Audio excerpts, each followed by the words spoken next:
యెషయా ప్రవచన గ్రంథం 29వ అధ్యాయం 15వ వచనం. తమ ఆలోచనలు యెహోవాకు కనబడకుండా లోపల వాటిని మరుగు చేయ చూచు వారికి శ్రమ. మమ్మల్ని ఎవరు చూచెదరు? మా పని ఎవరికి తెలియను అని అనుకుని చీకటిలో తమ క్రియలు జరిగించువానికి శ్రమ. అయ్యో వీరంతా మూర్ఖులు, చాలా మందుబడికి చాలు. చదవబడిన లేఖన భాగాన్ని మరిన్ని వాక్యాధారాల సహాయంతో వినటానికి, గ్రహించటానికి మనం ఈ రాత్రి ప్రయత్నం చేద్దాం. దైవజనుడైన యెషయా దినాల్లో దేవుడు సెలవిచ్చిన మాటలు, ఆ దినాల్లో ఉన్న ప్రజలు గురించి ప్రభు అంటున్నాడు, తమ ఆలోచనలు ఎవరికి కనబడకుండా, యెహోవాకు కనబడకుండా లోపల మరుగు చేయ చూచువారికి శ్రమ. ఈరోజు మానవుని యొక్క హృదయ ఆలోచనలు చాలా వాటిని మరుగు చేసుకుంటాం. కానీ మానవులు ఎంత తెరువు మీరిపోయారంటే ఈ రోజుల్లో దేవునికి కూడా కనబడకుండా లోపల మరుగు చేసుకుంటున్నారంట. అలాంటి వారికి శ్రమ. ఇంకా ప్రజలు అనుకుంటున్నారు, మమ్మల్ని ఎవరు చూసేదరు, మా పని ఎవరికి తెలియను అని అనుకుని చీకటిలో తమ క్రియలు జరిగించు వారికి శ్రమ. అయ్యో వీరంతా మూర్ఖులు అంటుంది దేవుని యొక్క వాక్యం. ప్రజల యొక్క అభిప్రాయం ఏంటంటే, మేము చేసే ఈ దేవునికి కూడా కనపడకుండా చేస్తున్నాం. అసలు మమ్మల్ని ఎవరు చూస్తారు, మేము చేసే పని ఎవరికి తెలియను అనుకునే వాళ్ళట చీకట్లో తమ క్రియలని జరిగిస్తా ఉన్నారంట. కాబట్టి మనం ఆరాధించే దేవుడు ఎవరండి? మనకు బాగా తెలుసు. హృదయ అంతరింద్రియములను ఎరిగిన దేవుడు. ఆయనకి ఈ లోకంలో మరుగైనదంటూ ఏది లేదు. పాతాళం కూడా ఆయన చాలా స్పష్టంగా కనబడుతుందంట. నరుని హృదయం మరీ తేటగా కనబడుతుందట. అయితే ఆ రోజుల్లో ఉన్న ప్రజలు ఈ రోజుల్లో కూడా ఉన్నారు, కాకపోతే బాగా అప్డేట్ అయిపోయారు. కాబట్టి దేవునికి తమ ఆలోచనలు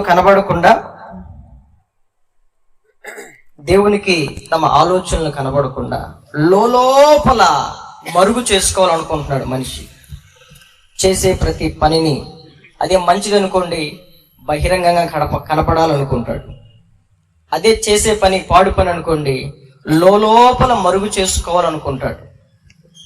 ఎవరైతే దీన్ని దేవుడికి కూడా కనబడకుండా మరుగు చేయాలనుకుంటారో వాళ్ళు ఎవరయ్యా అంటే మూర్ఖులు అంటుంది బైబిల్ గ్రంథం. అంటుంది కదా, సొలొమోను అంటాడు, మూర్ఖుణ్ణి రోట్లో వేసి దంచిన వాని మూర్ఖత పోదంటాడు. ఇలాంటి మూర్ఖులు ఉన్నారు.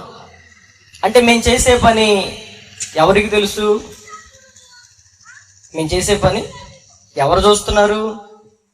ఎవరు చూడలేదు. కాబట్టి అందరి దృష్టిలో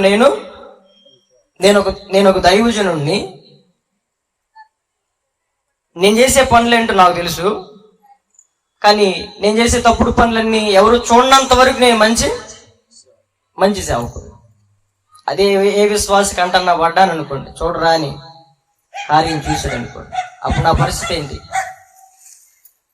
చాలా మంది ఈరోజు దైవజనుల్లోనే కానీ, విశ్వాసుల్లోనే కానీ, అసలు దేవుణ్ణి ఎరగని ప్రజల్లో ఉన్న అభిప్రాయం ఏంటంటే, మేము చేసే పని చాలా జ్ఞానంగా చేస్తాం, ఎవరికి కనబడకుండా చేస్తాం, చేతికి మట్టి అంటకుండా చేస్తాం. కానీ దేవుని వాక్యం అంటుంది, అయ్యో వీరంతా మూర్ఖులు. మరొక మాట చదువుదాం. లూకా సువార్త 12వ అధ్యాయం 2-3 వచనాలు చూడండి. మరుగైన దేదియు బయలుపరచబడకపోదు, రహస్యమైన దేదియు తెలియబడకపోదు. అందుచేత మీరు చీకటిలో మాట్లాడుకొనినవి వెలుగులో వినపడను, మీరు గదుల యందు చెవిలో చెప్పుకొనినది మిద్దెల మీద చాటింపబడును. దేవుని వాక్యం అంటుంది, మూర్ఖులైన మనుషులతో మరుగైనది ఏదియు బయలుపరచబడకుండా పోదు. దేవుని రహస్యమైనది ఏదియో తెలియబడకుండా అసలు ఉండనే ఉండదు. ఇది జరగదు అంటానికి లేదు. మానవుని యొక్క జీవితం అంతా, మానవుని యొక్క హృదయ ఆలోచన అంతా కూడా రహస్యం. లేచింది మొదలుకొని పడుకోబోయేంత వరకు తాను చేసే పనులు కొన్ని ఉన్నాయి. మీరు చేస్తారు కాబట్టి ఆ రహస్యాలను మీకు తెలుసు. కానీ ఒక్కొక్కసారి అనిపిస్తుంది, మన రహస్యాలన్నీ మన పక్కోడికి తెలిస్తే కనీసం భార్య భర్తతో మాట్లాడు, భర్త భార్యతో మాట్లాడు, పిల్లలు తల్లిదండ్రులతో కూడా. వాస్తవానికి ఇప్పుడు ఉన్న ప్రస్తుత స్థితిలో నీ హృదయం అంతా నీ బిడ్డలకి తెలిసిపోయింది అనుకో, భరించగలుగుతారా? కానీ ప్రేమాస్వరూపి అయిన దేవుడు తన ప్రేమ చేత మన దోషాలన్నిటినీ కప్పుకుంటారు. కాబట్టి ఇంకా నీ పాపాలు, ఇంకా నీ రహస్య పాపాలు ఇంకా బయట పడలా. దీని వెనక మన దేవుని ప్రేమ ఉంది, దేవుని యొక్క కనికరం ఉంది. కానీ బైబిల్ ఏమంటుందంటే, అది రహస్యమైనది ఏదైనా బయలుపడకుండా ఉండదు, మరుగైనది ఏదైనా బయలుపడకుండా ఉండదు. నీ రహస్యాలు నీకున్నాయి, నా రహస్యాలు నాకు ఉంటాయి. కానీ ప్రతి రహస్యాన్ని బయట పెట్టేది ఈ రాత్రి నేను ప్రకటిస్తున్న నజరేయుడైన యేసు. ఎందుకంటే ఆయన మన హృదయ రహస్యములను ఎరిగిన దేవుడు. నీ గురించి నాకు తెలియదు, నా గురించి నీకు తెలియదు. ఒకవేళ తెలిసినా నువ్వు తట్టుకోలేవు. నా మీద నీకు ఒక మంచి అభిప్రాయం ఉంటుంది, వీడు ఇలాంటోడా అని అనుకుంటే నా మొహాన్ని చూడటానికి కూడా నువ్వు ఇష్టపడవు. కానీ మన రహస్యం అంతా ఎవరికి తెలుసు? కానీ అయినా మనల్ని దేవుడు ఏం చేస్తున్నాడమ్మా, నీ రహస్యం నువ్వు చేసే పొరపాట్లన్నీ ఆయనకి తెలుసు. కానీ నేను అనుకుంటున్నావు, యెహోవాకు కూడా కనబడకుండా లోపల వాటిని మరుగు చేసుకోవాలని అనుకుంటున్నావు. ఇది ఒక మూర్ఖత్వం.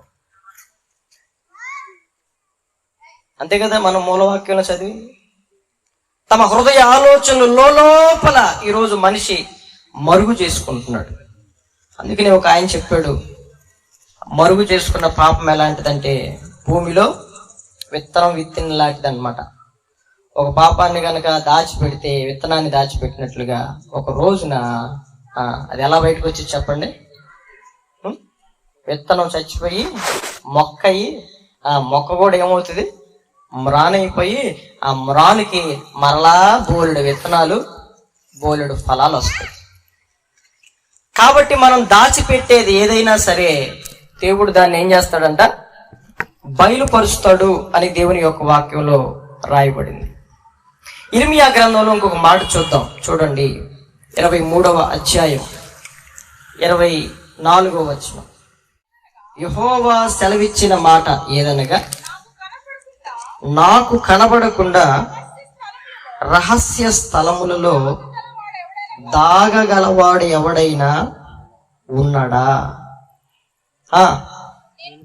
నేను భూమి ఆకాశముల యందు అంతటా ఉన్నవాడను కానా? ఇదే యెహోవా వాక్కు. ఏమంటున్నాడు అండి అక్కడ? చాలా స్పష్టంగా చెప్తున్నాడు, నాకు కనబడకుండా రహస్య స్థలములలో దాగగలవాడు ఎవడైనా కలడా? ఉన్నారండి? ఇప్పుడు దేవుడు మనం చేసేది చూస్తున్నట్టాడా, చూడలేదంటారా? చీచి, మనం చేసే దరిద్రాలను ఆయన ఎందుకు చూస్తాడంటారా మీరు? పరిశుద్ధ దుష్టత్వమును చూడలేనంత నిష్కలంకమైనవి కదా ప్రభువా నీ కనులు అన్నాడు భక్తుడు. ఎలాంటివంట? దుష్టత్వాన్ని ఆయన చూడలేనంత. కాబట్టి కొంతమంది అనుకుంటున్నారు, మేము చేసే దేవుడు ఆయన పరిశుద్ధుడు కదండి, మేము చేసే పని హిమాలయ పనులు ఎక్కడ చూస్తాడు. అందుకని వీళ్ళంట దేవుడికి కూడా కనబడకుండా తమ రహస్యాలని మరుగు చేసుకుంటున్నారు. ఇది నీ తెలివితేటలు. అంటే దేవుని కంటే కొంచెం తక్కువ వానిగా చేయబడ్డాం కదా, మనం నేను తెలివి తక్కువలం కాదు. మన దేవుడు ఎలా తయారు చేసుకున్నాడంట, దేవుని కంటే కొంచెం తక్కువ అంతే. అందుకే మనకి ఇన్ని తెలివితేటలు, విమానాలు కనిపెడుతున్నారు, అవునా, సముద్రంలో రైళ్లు కనిపెడుతున్నారు, ఇన్ని తెలివితేటలు అందుకే దేవుని కంటే కొంచెం. కాబట్టి మన అతి తెలివిని ఉపయోగించి దేవుడికి కూడా కనబడకుండా ఎలా చేయాలి అని మానవుడు ఆలోచిస్తున్నాడు. ఎన్ని విధాలుగా చేయాలి, ఎన్ని కోణాల్లో చేస్తే రహస్యంగా ఎవరికి కనబడకుండా ఉంటాం, ఎన్ని కోణాల్లో చేస్తే నా పాపం మరుగ్గా ఉంటది అని ఈరోజు మనిషి దీని గురించి ఆలోచన చేస్తున్నాడు.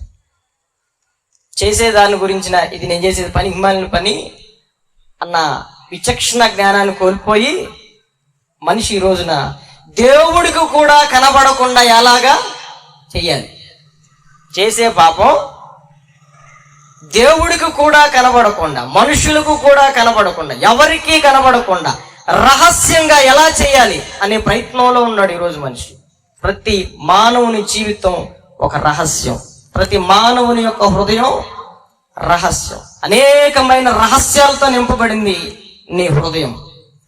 కానీ బైబిల్ ఏమంటుందో తెలుసా, రహస్యమైనదేదియో బయలుపరచబడక ఒక రోజున బయటపడుతుంది. అది దొంగోడు దొరకనంత వరకు దొరలాగా తిరుగుతాడంట. దొంగ దొరికితే దొంగ, దొరకపోతే మనం కూడా అంతే. మనము సామెతలు చెప్తాం, మనము వాక్యాలు చెప్తాం. నువ్వు నేను దొరకనంత వరకే, దొరికితే అది నీ నిజస్వరూపం, అది నీ యొక్క వాస్తవ దృశ్యం. కానీ బైబిల్ అంటుంది ఒక రోజున నీ రహస్యం తప్పకుండా బయటికి వస్తుంది. ఇప్పటిదాకా రాలేదంటే ఏంటి, నీ టాలెంట్ కాదు. కొంతమంది హత్యలు చేసి చేతికి మట్టి అంటకుండా, అన్ని ఫింగర్ ప్రింట్స్ పడకుండా ఆయుధాలను తగలేసి, అవునా, అయినా సరే పోలీసులు పట్టుకుంటున్నారు. వాడిది ఒక తల వెంట్రుక దొరికితే చాలు ఫోరెన్సిక్ వాళ్ళు ఇది ఎవడి DNA, అవునా, చంపేసి ఒక మనిషిని తగలేస్తున్నారు. కానీ ఎముక తీసుకొచ్చి దాన్ని ఫోరెన్సిక్ వాళ్ళకి ఇస్తే ఇది ఎవరికి మ్యాచ్ అవుతుంది అనేది ఈరోజు పోలీస్ డిపార్ట్మెంట్లో, ఫోరెన్సిక్ డిపార్ట్మెంట్లో సాధ్యపడనదంటూ ఏది, గోతులో పాతిపెట్టిన మనిషిని కొన్ని రోజుల తర్వాత కనుగొంటున్నారు. ఈ మనిషి హత్యకు గురైందా, లేకపోతే నులిమేసి చంపి దాచిపెట్టారా, లేకపోతే ఏదన్నా తాగించి దాచిపెట్టారా, లేకపోతే మానభంగం చేసి ఈ అమ్మాయిని దాచిపెట్టారా, మొత్తం రిపోర్ట్ వచ్చేస్తుంది. అందుకే బైబిల్ కొన్ని వేల సంవత్సరాల క్రిందటే చెప్పింది, రహస్యమైనది ఏది బయలుపడకుండా ఉండదు. అది నీదైనా కావచ్చు, నా రహస్య జీవితం నాదైనా కావచ్చు. ఇప్పటి వరకు అది రహస్యంగా ఉంది అంటే నేనేమంటానంటే, దేవుని యొక్క ప్రేమ చేత మన దోషాలన్నీ అలా కప్పుకుంటూ వస్తున్నారు. నేను ఒకటి చెప్పగలను, నా దోషం నీకు, నీ దోషం నాకు గనక బయలుపడితే నీ మొహం నేను చూడను, నా మొహం, ఎందుకంటే నీ దృష్టిలో నేను మంచోడిని, నా దృష్టిలో నువ్వు మంచోడివి. నాకుండే రహస్యాలు నాకున్నాయి, నీకుండే రహస్యాలు నీకున్నాయి, ఇద్దరం ఒకటే కదా. కాబట్టి నీ రహస్యం నాకు తెలియనంత వరకు, నా రహస్యం నీకు తెలియనంత వరకు ఇద్దరం సమాధానంగానే ఉంటాం. కానీ నా గురించి నీకేమన్నా తెలిస్తే ఇది ఇలాంటోడా అంటాం, వీడేం పరిశుద్ధుడైనట్టు. ఇతని రహస్యాలు ఇతనికి ఉంటాయి, ఇలాంటి వాడా అంటాం. నేనేం చెప్పగలనంటే, దేవుని యొక్క దీర్ఘశాంతం, దేవుని యొక్క కరుణ కటాక్షాన్ని బట్టి ఇంకా మన రహస్యాలు కొన్ని బయట పడాల. నిజంగా ఇవి బయట పడతా ఉంటే కుటుంబాలు ఏమైపోతాయి, సంఘాలు ఏమైపోతాయి, చిన్న భిన్నమైపోతాయి. దేవుడు అంటాడు, నాకు కనబడకుండా రహస్య స్థలమందు దాగ కలిగిన మానవుడి భూమి మీద ఎవడైనా ఉన్నాడా? అంత టాలెంట్ ఎవడికి లేదు. ఎందుకయ్యా అంటే, నేను భూమి ఆకాశముల యందు ఉన్నవాడను కానా. మన వాళ్ళు సీసీ కెమెరాలకు భయపడతారు కానీ దేవుడికి భయపడరు. ఓ సీసీ కెమెరా పెట్టి, అరే నీకేం ఇష్ట పాపం ఉందా చేసుకోరా అన్నాం అనుకోండి, చేస్తాడా? మనం చెయ్యం అట్లా. సీసీ కెమెరాకి భయపడినంతగా దేవుడికి భయపడితే మన బ్రతుకులు బాగుపడతాయి. మన బ్రతుకులు బాగుపడకపోవడానికి కారణం ఏంటంటే, సీసీ కెమెరాకి భయపడతాం మనం. అందుకే ఈ మధ్య ఒక కొటేషన్ చదివాను, మన వాళ్ళు సీసీ కెమెరా క్రిస్టియన్స్ అంట. ఏం క్రిస్టియన్స్? సీసీ కెమెరా క్రిస్టియన్స్ అని ఒక ఆయన వాట్సాప్లో ఏదో పెట్టాడు, వీడియో కూడా పెట్టినట్టున్నాడు. సీసీ కెమెరా క్రైస్తవులు అంటే నలుగురిలో ఉన్నప్పుడు భక్తి చేస్తాడు, నలుగురిలో లేనప్పుడు పాపం ఆయన ఇష్టమే కాదు. తెర ముందు ఒకటే, తెర తర్వాత ఒకటి. మనోళ్ళు సినిమా వాళ్ళు ఉంటారు కదా, తెర ముందు మేకప్ వేరు, తీసేసిన తర్వాత చూడాలి మొహాలు. అంత రహస్యం. ఈరోజు మానవుని హృదయం రహస్యంగా ఉండాలని కోరుకుంటున్నాడు. చూసేది గాని, అనుభవించేది గాని, ఏదైనా సరే మన మానవుని జీవితంలో ఎవరి స్టైల్ వాళ్ళదే అనమాట. రహస్యంగా ఉండే దాంట్లో, రహస్యాన్ని మెయింటైన్ చేసే దాంట్లో. కొంతమంది ఫోనుల్లో ఉంటాయి. ఇప్పుడు యూట్యూబ్లో హిస్టరీ చూస్తే అది ఏమేం చూసాడో మొత్తం వస్తుంది. యాక్టివిటీ అని, మై యాక్టివిటీ అని ఇంకొకటి ఉంటుంది. దాంట్లోకి వెళ్తే వీడు ఎప్పుడెప్పుడు ఏం చూసాడు మొత్తం ఉంటుంది. అది కూడా డిలీట్ చేస్తే రికవరీ సాఫ్ట్వేర్ పెట్టి మొత్తం లాగితే అసలు ఏమేం చూసాడో మొత్తం వస్తాయి. కొంతమంది ఫోన్లో మనం చూసామనుకోండి, ఈయనేంది ఈ వీడియోలు చూస్తున్నాడండి అని మనకే ఆశ్చర్యం వేసింది. రహస్యం. కొంతమంది ఫోన్లకి ఓపెన్ చేయాలంటే ఒకలాగు, వాట్సాప్కి ఒకలాగు, మెసేజ్కి ఒకలాగు, ఇమేజ్లు చూడాలంటే ఒకలాగు, ప్రతి దానికి లాక్. ఎందుకంటే ఇతను తప్ప ఇంకొకటి ఆ ఫోను ఓపెన్ చేయడానికి. మొన్న ఈ మధ్య ఒకటి ఫోన్ ఇట్లా ఓపెన్ చేస్తే లాకులు, అంటే మనం ఎన్నిసార్లు లాక్ తీయడానికి ప్రయత్నం చేస్తాం అన్నిసార్లు ఫోటో తీసిద్దాడు ఫోను. ఆ సాఫ్ట్వేర్లు కూడా ఉన్నాయి.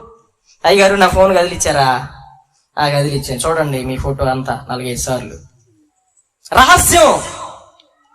ధైర్యంగా నీ ఫోన్ ఎవరికైనా ఇవ్వాలంటే, ఎవరినైనా అడిగాను అనుకోండి, అరే నీ ఫోన్ ఎవరా అంటే, నాతో పాటు ఎవరు ఉన్న బిడ్డలు అడిగాను, అయ్యగారు ఒక 5 నిమిషాలు ఆగండి అంటాడు. ఏమున్నాయో లోపల ఏదో ఉంది. అది రహస్యం అని నీకు తెలుసు, అది చేయకూడదని నీకు తెలుసు, కానీ మెయింటైన్ చేస్తూ ఉంటాం. అది వేరే వాళ్ళు చూస్తే అమ్మో నేను ఎలాంటి వాడిని అనుకుంటారేమోనన్న భయం. ఒక రోజు నా రహస్యం ఎక్కడ బయటపడిద్దో అని రోజు దానికోసం నువ్వేమని చేస్తావు? రోజు భయపడుతూ చేస్తావు. అయితే ఈరోజు పాపం ఎక్కడ బయటపడిద్దో, రహస్యం ఎక్కడ బయటపడిద్దో అని మనిషికి భయపడినంతగా దేవునికి భయపడిన రోజున మన జీవితాలు ఏమవుతాయన్నా బాగుపడతాయి. కాబట్టి ఆకాశం నుండి ఆయన ప్రతి దాన్ని కూడా ఏం చేస్తున్నాడు? చూస్తున్నాడు లేదా? రికార్డ్ అవుతుంది లేదా? మొత్తం మనలాంటి వాళ్ళు అంటే బొంకటం మనకి అలవాటు కదా. నేను కాదు ప్రభు, మనుషులు ఏడు ఉంటారు, నేను కాదంటే మొత్తం రికార్డ్ అవుతుంది. సీసీ కెమెరా టెక్నాలజీలో మొత్తం రికార్డ్ అయితే దేవుడు నీ చరిత్ర అంతా రికార్డ్ చేస్తున్నాడు. రేపు ప్లే చేసి చూపిస్తాడు, నువ్వే రా బాబు చూసుకో అని. ఆ సందులో ఉంది నువ్వేగా, చక్కగా చూపిస్తాడు అనమాట మనకి. కాబట్టి మరుగైనదేది బయలుపరచబడకుండా ఉండనే ఉండదు. ఆ రహస్యం బయటపడక మునిపే ప్రభువుకి భయపడి ప్రభువు పాదాల మీద పడితే ఆయన ప్రేమ చేత నీ దోషములన్నీ కడిగేస్తాడు. ఈరోజు కడగబట్టడానికి ఇష్టపడట్లా, రహస్యంగా ఉండటానికి ఇష్టపడుతున్నాడు. ఒక సీసీ కెమెరాకి భయపడుతున్నాడు కానీ జీవము కలిగిన దేవుడు ఇశ్రాయేలును కాపాడువాడంట, కొనకడంట, నిద్రపోడంట. 24 hours ఆన్ డ్యూటీ, ఆయన చూస్తానే ఉన్నాడు. ఇంకొక ఆయన అంటాడు, తన నామందు యథార్థవంతులను భయపరచుటకు బలపరచుటకు సైన్యములకు అధిపతిగా యెహోవా నేత్రములు భూ సంచారం మమ్మల్ని కాదు. అందుకే మేము దేవుడు కడబడకుండా, అంటే ఆయన నేత్రాలు ఎవరి కోసం సంచారం చేస్తున్నాయంట? తన నామము యందు భయభక్తులు కలిగిన వారిని బలపరచడానికి. మేం చేసే దరిద్ర పనులు ఆయన ఎందుకు చూస్తాడు అని ఇంకొక ఆయన అంటున్నాడు. కాబట్టి నా ప్రియమైన సోదరి సోదరులరా, బైబిల్ ఈ రాత్రి ఏమంటుందంటే, రహస్యమైనది ఏదియు బయలుపరచబడకుండా ఉండదు. కీర్తన గ్రంథంలో మరొక మాట చూద్దాం, చూడండి. కీర్తనల గ్రంథం 44వ కీర్తన 21వ వచనం. హృదయ రహస్యములు ఎరిగిన దేవుడు ఆ సంగతిని పరిశోధింపక మానునా. ఏమంటున్నాడండి? ఏం ఎరిగిన దేవుడు అంటే ఆయన హృదయ రహస్యములు ఎరిగిన దేవుడు ఆ సంగతిని, ఆ రహస్యాన్ని గూర్చిన సంగతిని పరిశోధించకుండా మాంతాడని నువ్వు అనుకుంటున్నావా? అయితే నువ్వు ఒక మూర్ఖుడివే. ప్రతి హృదయ రహస్యాన్ని ఆయన ఏం చేస్తాడంట? బయలుపరుస్తాడు. నేనేమంటానంటే ఈ రాత్రి నీ హృదయ రహస్యాలు బయలుపడక మునిపే ప్రభువు దగ్గరికి వచ్చి ఆయన నమ్మదగిన, మన పాపములను మనం ఒప్పుకొని ఎడల 1 యోహానులో ఉంటుంది, ఆయన నమ్మదగిన వాడును నీతిమంతుడును గనుక మన పాపముల నుండి, మన పాపములన్నిటిని క్షమించి సమస్త దుర్నీతి నుండి మనల్ని పవిత్రులుగా చేయి. నువ్వు ఒప్పుకుంటే రహస్యం బయటపడకుండా దేవుడు సహాయం చేస్తాడు. ఆయన అంటున్నాడు, హృదయ రహస్యములు ఎరిగిన దేవుడు ఆ సంగతిని పరిశోధింపక మానున. సామెతల గ్రంథంలో ఒక మాట కూడా చూద్దాం. 17వ అధ్యాయం 3వ వచనం. సామెతలు 17:3. వెండికి మోస తగినది, బంగారమునకు కొలిమి తగినది, హృదయ పరిశోధకుడు యెహోవాయే. ఎవరంటండి? హృదయ పరిశోధకుడు యెహోవాయే. చాలా స్పష్టంగా దేవుని యొక్క వాక్యంలో మనకి ఇక్కడ రాయబడింది. కాబట్టి హృదయంలో ఉన్న ప్రతి రహస్యాన్ని ఆయన బయలుపరిచే దేవుడు. నువ్వు దాచిపెట్టుకోవటంలో నీకు టాలెంట్ అయితే ఆయనకి బయలుపరచడంలో టాలెంట్. ఆయన జ్ఞానానికి మితి లేని వాడు, ఆయన మహావివేకి అని బైబిల్ సెలవిస్తా ఉంది. దేవుని కంటే తక్కువ చేయబడిన నీకే అన్ని తెలివితేటలుంటే దేవునికి కూడా కనబడకుండా పాపం చేయటం, దేవునికి కూడా కనబడకుండా దాక్కోవటం, అన్ని రహస్యంగా బ్రతకటం, రహస్యంగా జీవించటం, ఇది నీ తెలివితేటలు. కానీ నీకంటే జ్ఞానవంతుడు కదా, ఆయన దాన్ని బయలుపరిచేస్తాడు. ఆ రోజున కొంతమంది నిజమే రహస్యాలు బయటపడిన రోజున తల్లిదండ్రులు గుండెలు అదిరిపోతున్నాయి. ఒక్కొక్కరిని బిడ్డల గురించిన రహస్యాలు తెలుస్తుంటే, సేవకులను గురించిన రహస్యాలు తెలుస్తుంటే, సేవకుడికి విశ్వాసాలను గురించిన కొన్ని రహస్యాలు తెలుస్తూ ఉంటుంటే గుండెలు బాదుకుని ఏడవవలసిన సందర్భాలు వస్తుంది. అయ్యో, నేను ఈమె గురించి ఎన్నో ఆశలు పెట్టుకున్నాను, ఏమి ఇలాంటిదా, ఇన్నాళ్ళు నేను చెప్పిన వాక్యం ఏమైపోయింది, ఇప్పటి వరకు నేను పడిన ప్రయాస ఏమైపోయింది అని దైవజనుడు గుండెలు బాదుకుని ఏడ్చే పరిస్థితులు. నేను బాగానే పెంచాను కదా, అయితే ఎందుకు నా కూతురు ఇలాగా తయారైంది అని తల్లిదండ్రులు ఆమె రహస్యాన్ని గురించి తెలిసినప్పుడు గుండెలు బాదుకుని ఏడుస్తూ ఉన్నారు. నా ప్రియమైన సోదరి సోదరుడా, అది ఎవరిదైనా కానీ ఏదైనా కానీ రహస్యాన్ని నా దేవుడు ఏం చేస్తాడు? బయలుపరుస్తాడు. మనం దాచుకుంటున్నాం. ఎందుకని? కొన్ని విషయాలు నేను చెప్పి నేను ముందుకెళ్తాను. యోబు గ్రంథం 20వ అధ్యాయం 12వ వాక్యం. చెడుతనము వారి నోటికి తీయగా నుండెను, వారు నాలుగు కింద దాన్ని దాచిపెట్టిరి, దాని పోనీయక భద్రము చేసుకున్నది, దాని నోట ఉంచుకున్నారు. ఎందుకు దాచిపెట్టుకుంటున్నారంట దాన్ని?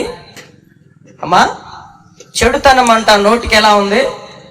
తీయగా ఉంది. కాబట్టి వారు నాలుక కింద దాన్ని దాచిపెట్టిరి. దానిని పోనీగా ఏడకు బయటికి పోయిద్దానని మళ్ళా భద్రం చేసుకున్నారంట. దేన్ని? నీ రహస్యం, నీకు ఏ రహస్యం ఉందో అది.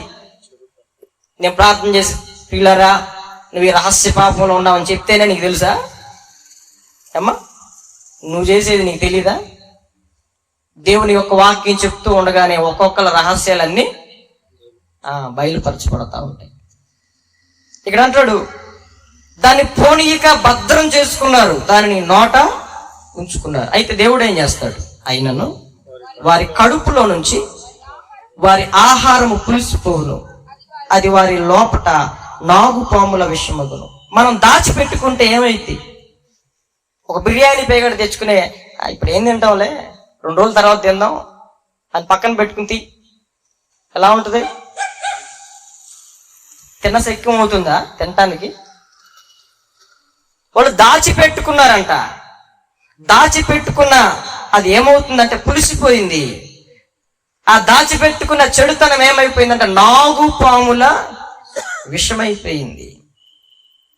ఇప్పుడు దేని దాచిపెట్టుకున్నారంట ప్రజలు? నాగుపాముల విషం. విషం బయటికి కక్కాలి.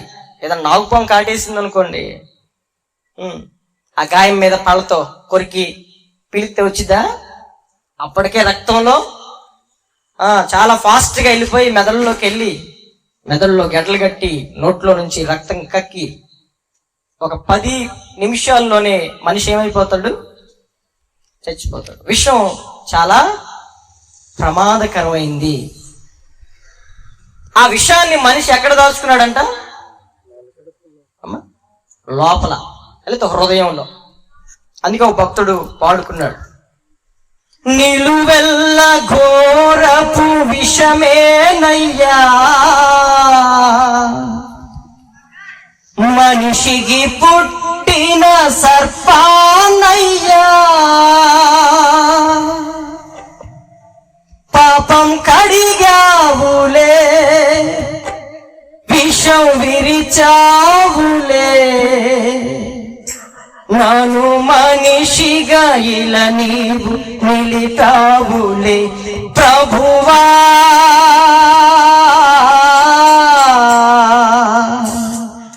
కాచితివి ఎంతకాలం, కాచితివి ఎంతకాలం, చావైన బ్రతుకైన నీ కొరకే దేవా, చావైన బ్రతుకైన నీ కొరకే దేవా, నీ సాక్షిగానే జీవితునయ్యా, నీ సాక్షిగానే జీవితునయ్యా ప్రభువా అని పాడుకున్నాడు ఆయన. హృదయంలోనే కాదయ్యా, నిలువెల్లా ఘోరపు విషం. మనిషికి పుట్టిన సర్పాన్ని పాడుకున్నాడు భక్తుడు. అసలు నువ్వు మనిషివేనా, మనిషికి పుట్టిన సర్పానివా?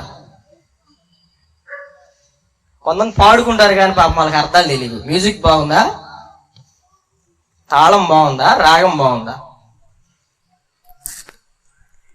దాంట్లో ఉన్న లోతైన భావాలు కొంతమందికి తెలియదు. తన హృదయ రహస్యాల గురించి తాను పాడుకుంటున్నాడు. హృదయంలోనే కాదయ్యా, నిలువెల్లా ఘోరపు విషం పాకేసింది లోపలంతా. చావు బతుకుల మధ్యలో ఉన్నాను. నీవు నన్ను బతికిస్తే నా హృదయంలో ఉన్న రహస్యం అంతటిని, ఆ విషం అంతటిని విరిచేస్తే నేను బ్రతుకుతాను. అప్పటి నుంచి ఒక తీర్మానం చేసుకున్నాడు, చావైనా బ్రతుకైనా ఇక నీ కొరకే దేవా, ఈ విషయాన్ని ఈ రాత్రి నాలో నుంచి విరవమని మనం కూడా అడగాలి. విషయాన్ని మనం ఏం చేయాలండి? దాచుకోవాలా, కక్కాలా? కొంతమంది ఆత్మహత్య చేసుకోవడానికి ప్రయత్నం చేసిన వాళ్ళు ఆత్మహత్య చేసుకోవడానికి ప్రయత్నం చేసి ఏదో ఒకటి తాగుతారు కదా, ఎండ్రో ఏదో గ్లైసిలో తాగుతారుగా, వాడిని అట్టాగే ఉంచితే ఏమవుతుంది? లోపల పేగులన్నీ కాలిపోతాయి. మన హాస్పిటల్కి తీసుకెళ్తే డాక్టర్ గారు నోట్లో గరాటి పెట్టి జగ్గు మీద ఒక బకెట్లో నీళ్ళు తీసుకుని జగ్గులో పోస్తా ఉంటే లోపలదంతా బయటకు వస్తా ఉంటుంది. అది కక్కితే వాడు బ్రతుకుతాడు. నాతో పాటు ఉంటుందిలే అంటే ఇద్దరు కలిసి గోతిలో ఉంటారు. పాపం కూడా అంతే, రహస్యం కూడా అంతే. అది విషము కంటే ప్రమాదకరమైంది. అది విషము అని బైబిల్ చెప్తుంది. కానీ నీవు నేనేమనుకుంటున్నామంటే అది నోటికి చాలా తీయగా, కాబట్టి దాచిపెట్టుకున్నాం, భద్రం చేసుకున్నాం. అయితే అది పులిసిపోద్ది, అది నాగుపాముల విషంగా మారిపోద్ది. యోబు గ్రంథం 20:15. వారు ధనమును మృంగివేసిరి, కానీ ఇప్పుడు దానిని మరలా కక్కివేయుదురు.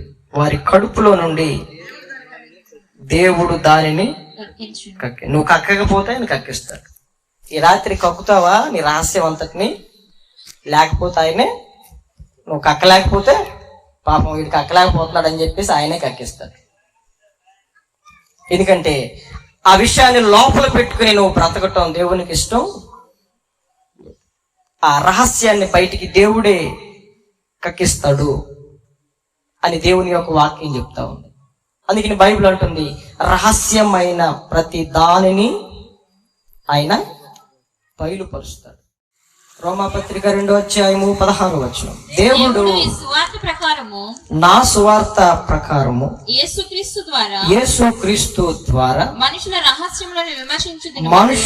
రహస్యములను విమర్శించు దినమందు ఇలాగూ జరుగును. దేని ద్వారా అంటమ్మా? దేవుడు నా సువార్త ప్రకారము యేసుక్రీస్తు ద్వారా మనుషుల రహస్యములను ఏం చేస్తాడంట? విమర్శిస్తాడంట. విమర్శించి ప్రతి రహస్యాన్ని దేవుడు బయలుపరిస్తే ఏమవుతుంది? అది హృదయ రహస్యం ఏమీ లేవనుకోండి, మెప్పు కలుగుతుంది. హృదయంలో అనేకమైన రహస్యాలు ఉన్నాయి అనుకోండి, అవమానం కలుగుతుంది. సువార్త ఏం చేస్తుంది అంటే, సువార్తలో ఉన్న యేసుక్రీస్తు మాటలు ఏం చేస్తాయి అంటే హృదయ రహస్యాలను విమర్శించేటట్లు చేస్తాయి, బయటకు వచ్చేటట్లు చేస్తాయి. సువార్త యొక్క ప్రకాశమానం ఒక వ్యక్తి మీద ఎప్పుడైతే పడుతుందో అతనిలో ఉన్న రహస్యాలన్నీ, ఇప్పుడు ఈ లైట్లు ఆపేస్తే ఏం కనబడుతుంది? చీకట్లో ఉన్న వాడికి ఏమర్థం అవుతుంది? వెలుగు ఎప్పుడైతే ఆ మనిషి మీద ఉదయిస్తుందో ఆ వెలుగులో మచ్చలు, ముడతలు, డాగులు, ప్రతి రహస్యం బయటపడుతుంది. కాబట్టి దేవుని యొక్క సువార్త ప్రకాశమానం ఈ సభల ద్వారా మన మీద పడినప్పుడు మనం పలానా రహస్యములో ఉన్నామని గ్రహించి, విషయం ఉందని గ్రహించి దాన్ని కక్కటానికి ప్రయత్నం చేయాలి. రోమాపత్రిక 2:15 రోమాపత్రిక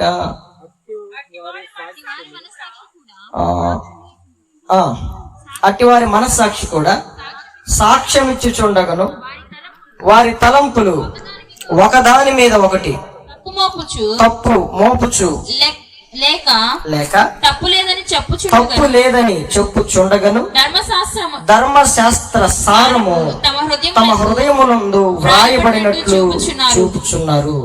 వారి తలంపులే, మన హృదయమే మన మీద ఏం చేస్తుందయ్యా అంటే నేరారోపణ చేస్తుంది. దేవుని యొక్క వాక్యం వింటున్నప్పుడు మన హృదయం మన మీద నేరారోపణ చేస్తుంది, వాక్యము నేరారోపణ చేస్తుంది. నువ్వు ఇలాంటి రహస్యంలో నువ్వు ఉన్నావని దేవుని యొక్క ఆత్మ మనకి తెలియపరుస్తూ ఉంటది. అయితే వాళ్ళు అంటున్నారు, వాళ్ళు ఒప్పుకోట్లా, ధర్మశాస్త్ర సారమే మా హృదయములందు వ్రాయబడినట్టు చూపిస్తున్నారు. మాలో ఏం తప్పు లేదు, మాలో ఏం పొరపాటు లేదు, అంటే లోబడే మనస్తత్వం లేదు. నాకు చెప్పాను కదా, నువ్వు కక్కకపోతే దేవుడే కక్కిస్తాడు. అప్పుడు నీవు బ్రతుకుతావు. కక్కకుండా విషయం నేను అంతా కలిసే ఉంటాం, బాగానే ఉంటాం, బతికినంత కాలం బతుకుతాం అనుకుంటే అది నీ ఇష్టమే. కాకపోతే దేవుని వాక్యం అంటుంది ప్రతి రహస్యాన్ని నా దేవుడు బయలుపరుస్తాడు. మరొక విషయాన్ని చూద్దాం, నేను ముగింపులోకి వచ్చేసాను. 1 కొరింథీ పత్రిక 14:25 అప్పుడు అతని హృదయ రహస్యములు బయలుపడును. 24 కూడా చదవండి. అయితే అందరూ ప్రవచించుచుండగా అవిశ్వాసి అయిన వాడు ఉపదేశము పొందని వాడై లోపలికి వచ్చిన యెడల అందరి బోధ వలన తాను పాపిని అని గ్రహించి అందరి వలన విమర్శింపబడును. అప్పుడు అతని హృదయ రహస్యములు బయలుపడును. ఇందువలన దేవుడు నిజముగా మీలో ఉన్నాడని ప్రచురము చేయుచు అతడు సాగిలపడి దేవునికి నమస్కారము చేయను. సంఘములోకి ఒక వ్యక్తి వస్తుండగా అందరూ ప్రవచిస్తున్నారు, దేవుని యొక్క మాటలు చెప్తున్నారు. అవిశ్వాసి అయినను ఉపదేశము పొందని వాడైన లోపలికి వచ్చిన యెడల అందరి బోధ వలన తాను పాపిని అని గ్రహించాలి. ఈ సభల్లో ఎందుకు ఈ ఏర్పాట్లను చేసి పెట్టిందంటే, దేవుని యొక్క వాక్యం చెప్పినప్పుడు ప్రతి రహస్యములో ఉన్న వ్యక్తి నేను పాపములో ఉన్నాను అని గ్రహించగలగాలి. రోమాపత్రికలో చదివినట్లుగా నాలో ఏ పాపము లేదు అని అనుకున్నవాడు దేవుని వాక్యానికి విరోధని 1 యోహాను పత్రికలో ఉంటది. మనము పాపము లేదని చెప్పుకునే ఎడల దేవుని అబద్ధికుని చేసిన వాళ్ళం అవుతామని బైబిల్ గ్రంథం అంటాం. కాబట్టి అతడు అందరి ద్వారా ఇక్కడ సేవకుడిని మాట్లాడతాడు. మీరు కొంతమందికి సువార్త చెప్పి తీసుకొస్తారు. ఆ బోధ ద్వారా అతను విమర్శింపబడి అతను గ్రహించేది ఏంటంటే నేను పాపిని. అప్పుడు అతని హృదయ రహస్యాలన్నీ బయలుపడతాయి. ఈ సభలలో ఏం బయలుపడాలి చెప్పండి? దేవుని రాకడ ఎప్పుడు వస్తుందో తెలిస్తే బాగుంటుందా? ఈ సభల్లో ఇంకేం జరగబోతుందో, 4వ వేవ్ 5వ వేవ్ ఇంకెప్పుడు వచ్చింది, ఎప్పుడు ఆగిద్దో తెలిస్తే బాగుంటుందా? ఇట్లాంటివన్నీ ఆగాలంటే మనిషి హృదయ రహస్యాలు దేవుని దట ఒప్పుకోగలగాలి మానవుడు. నేను పాపిని అని దేవుని యొక్క మాటలు చదివినప్పుడు విన్నప్పుడు తాను గ్రహించగలగాలి.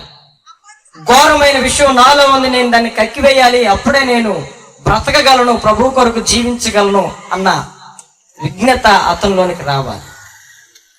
అయితే దేవుని వాక్యం విన్నప్పుడు అతని హృదయ రహస్యాలన్నీ ఏమైపోతాయి?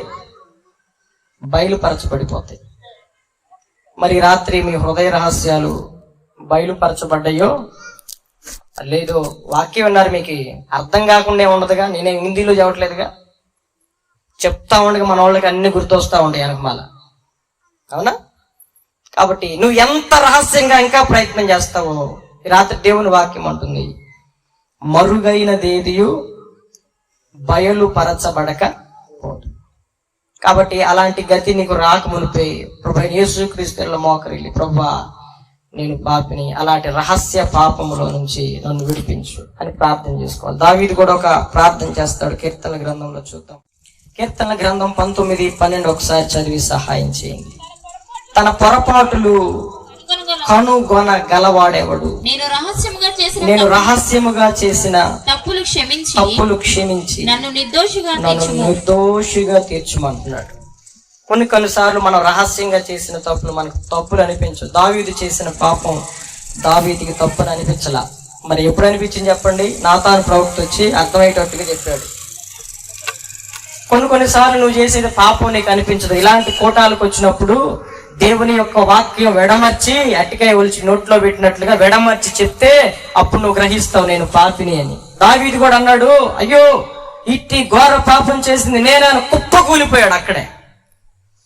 ఆ వ్యక్తి ఎవరో కాదు, అయ్యా మహానుభావుడు నువ్వే అంటే కుప్పకూలిపోయాడు.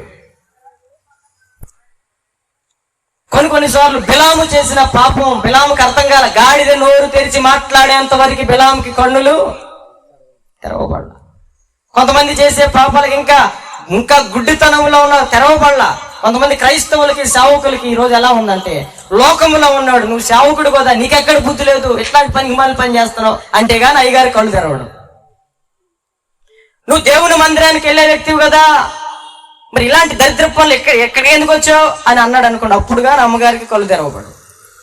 కొన్నిసార్లు మనం చేసే పాపాలు, దోషాలు, రహస్యాలు మనకు తప్పుగా అనిపించవు. అందుకే దావీదు అంటాడు, తన పొరపాటులను కనుగొనగలిగిన వాడే, నేను రహస్యంగా చేసిన పాపాలను క్షమించి నన్ను నిర్దోషిగా తీర్చు. మనం ఆరాధించే దేవుడు ఎవరండి? పాపములను క్షమించుటకు సిద్ధ మనస్సు కలిగిన. మరి ఇంకేంటి భయం? పాపాలకి క్షమాపణ లేకపోతే నువ్వేదైనా ఇబ్బంది పడాలి. పాపాలకి ఏముందండి? క్షమాపణ. కాబట్టి ప్రభువు దగ్గర మోకరిల్లి నీ హృదయ రహస్యములన్నిటిని గురించి ప్రభువు దగ్గర ఒప్పుకొని విడిచిపెడితే నువ్వు కనికిరాన్ని పొందుతావు. ఒప్పుకుని మళ్ళా దాచిపెట్టుకున్నావు అనుకో, అలవాటు అయిపోయి దేవుని యొక్క ఉగ్రతను చూస్తావు. కాబట్టి మరుగైనదేదియు బయలుపరచబడక పోదు అన్న సంగతి గుర్తు పెట్టుకుని ఇది మొదలుకునైనా కీర్తనకారుడు అంటాడు, నీవిచ్చిన వాక్యం మనుషులలో భయమును పుట్టించు. వాక్యం విన్న తర్వాత నీకు భయం పుట్టాలా? ఓరకు నవ్వులు, జోకులు, ఎకేకలు, పక్కపక్కలు, కింద పడి డొల్లాటాలు. వాక్యం విన్నప్పుడు ఏం పుట్టాలి నీలో? భయం. భయం పుట్టాలి. పాపిని అన్న భయం, రహస్య పాపములు ఉన్న భయం, దేవుడు నా రహస్యాన్ని ఎక్కడ బయట పెడతాడోనన్నా భయం నీలో ఎప్పుడైతే పుడుతుందో, నేను పాపిని ప్రభువా, నాకు అలాంటి గతొద్దు ప్రభువా, నేను అలాంటి విషయాన్ని దాచుకున్నాను ప్రభువా, నాలో నుండి అది కలిగించు ప్రభువా అని కనుక నువ్వు ప్రభు పాదాల మీద పడి అడిగితే ప్రతి పాపాన్ని క్షమించుటకు నేను ప్రకటిస్తున్న దేవుడు సిద్ధ మనస్సు కలిగిన దేవుడు. పాపాన్ని ఒప్పుకోవటం అంటే కూడా దానికి చాలా గట్స్ కావాలి. అందరూ ఒప్పుకోలేరు, పిరికోళ్ళు. కొంతమంది పాపాన్ని ఒప్పుకోలేనంత పిరికోళ్ళు అనమాట. ఒక మొక్కలో చెప్పాలంటే ఒప్పుకునే ధైర్యం ఉండదు. ఎవరి గురించి అయినా చెప్పే ధైర్యం ఉంటుంది కానీ ఒప్పుకునే ధైర్యం ఉండదు. ఆ రోజు సమయ స్త్రీతో మాట్లాడితే అవును ప్రభువా, అవును ప్రభువా, నిజమే తండ్రి అందా లేదా? ఈరోజు దేవుని ఎదుట ఒప్పుకునే ధైర్యం నీకుందా? లేదు ఇంకా పిరికిదానిగా ఇంకా రహస్యంలోనే ఉంటావా? అయితే ఒకటి గుర్తుపెట్టుకో, ప్రతి రహస్యాన్ని నా దేవుడు బట్టబయలు చేస్తాడు. యోహాను సువార్తలో ఒక మంచి మాట ఉంటుంది, వెలుగు ఈ లోకంలోనికి వచ్చాను. కొంతమందికి వెలుగు దగ్గరికి రారంట, ఎందుకంటే తమ క్రియలు చెడ్డవిగా కనబడుకున్నట్లు కొంతమంది వెలుగు దగ్గరికి రారు.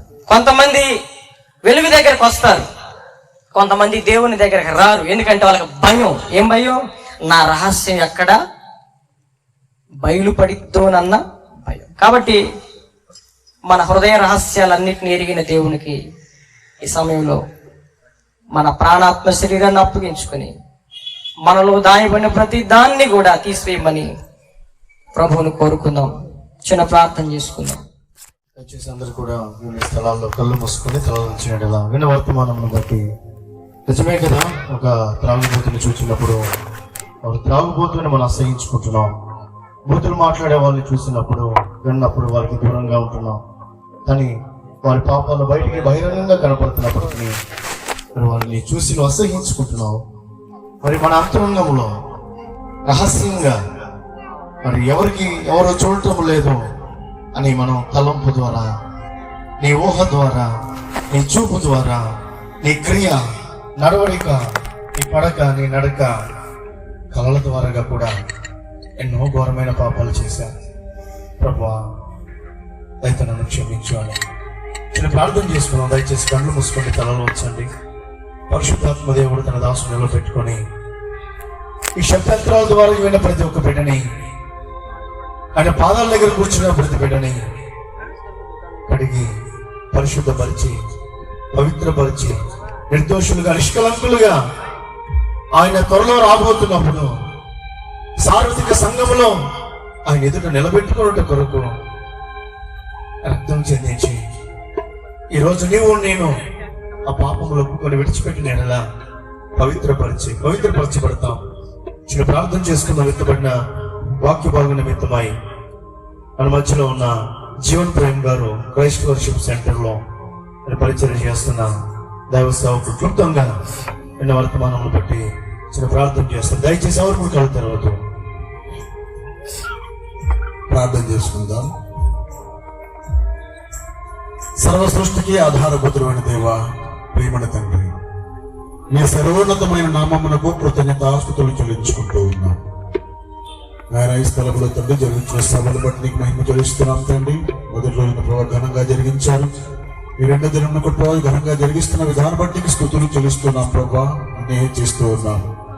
అసలు తండ్రి ప్రభా మరి మొదటిగా విన్నటువంటి ప్రభావ తండ్రి ఈ యొక్క వాక్య సందేశాన్ని బట్టి స్తోత్రాలు. తండ్రి రహస్యములను గురించి ఎరిగినటువంటి దేవుడు ప్రభా, నీకు మరుగైనటువంటిది ఏది లేదు తండ్రి. తండ్రి ప్రభా, ప్రతి ఒక్కరు ప్రభా విన్న మాటలను బట్టి ప్రతి హృదయము మండించబడి రహస్యమైనటువంటి తండ్రి ప్రభా పాపములను ఒప్పుకొని విడిచిపెట్టి కనికరించబడి ప్రభా వర్ధిల్లేటట్లుగా, ఆత్మలో వర్ధిల్లినట్లుగా తండ్రి ప్రతి ఒక్కరిని మీరు దీవించండి, ఆశీర్వదించండి. ఇంకా జరగబోయేటువంటి ప్రభుత్వం వాక్య పరిచయంలో కూడా తోడుగా నడిపించమని, మహిమ మీరే పొందమని యేసు అతి పరిశుద్ధ నామములో ప్రార్థన అడుగుచున్నాం తండ్రి. ఆమేన్.